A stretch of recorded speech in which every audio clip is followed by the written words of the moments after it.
Hey everyone, welcome back to a brand new video. I'm the chess nerd, and today we're going to see how to beat the Alekhine's defense in under 10 minutes. So you're going to start e4, knight f6, and e5. So take up that space immediately. The thing with the Alekhine's defense is that it doesn't take up the center with a pawn. In fact, you can attack the center directly on this knight. So once knight moves, then you attack the knight again, gain that tempo on c4. Knight b6, and now d4, take up that space once again. So here, d6 is what is played for the black pieces. Basically, they attack the center, and we want to reinforce the center with f4 here. So bringing this f4 pawn, and this is called the 4 pawns attack. And so here, after takes, you're going to take. And here there's a few variations, and we're going to go over all of them, okay? So there's c5, there's knight c6, and there's g6. So we're going to start with the main variation, knight c6. So knight c6 here kind of frames our two pawns. You can't really push up your d pawn because they're just going to take our pawn. So we're going to be in a defensive mode even though we have a very attacking position. So here we're going to play bishop e3, just defending this pawn, and everything goes well here because it's kind of like a domino effect. After here, bishop f5. And so there's a reason why we don't defend with this knight here. Defending with this knight, yes, would very well block the both blows that black makes here, but we would be victim to bishop g4 here, pinning our knight and giving us trouble on this diagonal. So instead, we wait patiently with bishop e3 first and not play knight f3 here. So bishop f5, and now you see the bishop is already developed for black. So they have to waste a tempo to pin our knight if we are ever to play knight f3. So here we play knight c3, e6. So usually when they play e6 instead of g6 with bishop g7, they want to play bishop e7 here or bishop b4.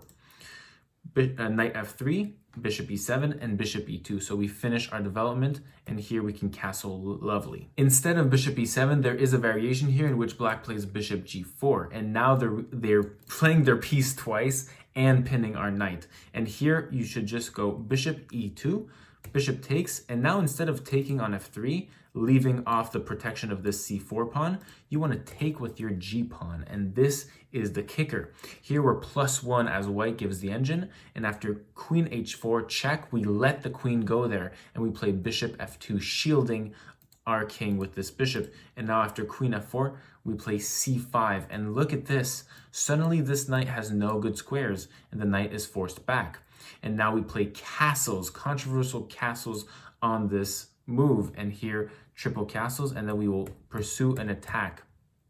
This is just theory, you'll have this in the PGN, but we'll pursue an attack here, and this eventually goes down to the endgame where we're a pawn down, but the engine still prefers us because our pieces are active. And I know what you're thinking, always look for checks. So what if black, instead of castling long, play queen g5 check? Well, here you're actually helping white because we get our king out of that really weak file, an open file, right? We get our king to h1, and now here we can use that safety to play something more open like d5 here. And this is absolutely crushing. You do not want to take here because I have knight takes, threatening c7, and then some ugly stuff comes after castles and f4. You don't really want to be a part of this. So here, d5, knight d8 gives the computer, and now d6. And look at this crushing position that we have here with the white pieces. Next variation, we have c5, also called the Benoni variation inside the Alekhines. So here we play d5, and we take up the space once again. Theory is to play e6 and really push on this pawn structure. Nothing to fear though with a knight c3, a must to reinforce this center here.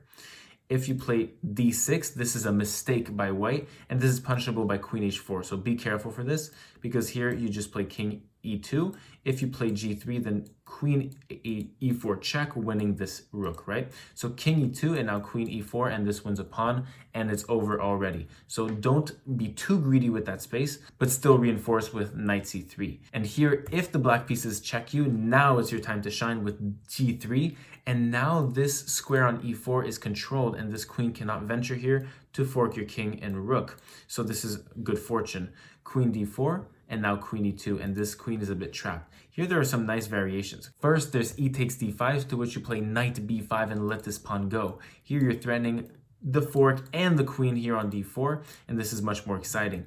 Queen takes, and here you just take the exchange with that pawn down, and this is a winning endgame. If a6 here instead, defending this b5 square, we play knight f3, chasing the queen out. Queen g4, and now bishop f4, and look at our awesome position. This is absolutely killer and a +4 for white. There's also e takes d5 here, and then we just take back, and now c4, so planning some bishop b4 things. And here we have d6, and now d6 works because there's no queen h4 things, right? Our reflexes are set in. And so knight c6, and we just develop nicely here. And here, if f6, trying to look onto this e5 pawn, we have the time to play knight b5, and now f takes e5, and bishop e3, just a patient move, and this is very tough to defend here. Rook b8, knight f3, and this is an awesome position, +4 for white, crushing. And our final variation is g6, and here you just play solid, knight c3, bishop g7, and now bishop e3. And now this is important. Bishop e6, attacking the c4 pawn, and here do not play d5. Although it looks appetizing to attack this bishop, the bishop goes back, and now this pawn is just attacked in the center, and it's not a good look for us. So here we want to play b3 instead, defend solidly on c4, and this will pay off later. So developing, takes, and now d5. Here we're just going to give up this e5 pawn. Basically, if we take this bishop, bishop takes c3, and we lose our rook on a1. So queen d2 to defend, and here bishop moves out of the attack, and now knight f3. Attacking this bishop, bishop moves, and now we take back the pawn on c5. And this will give us a very nice pawn chain. So knight moves, attacking our bishop, and now our bishop moves.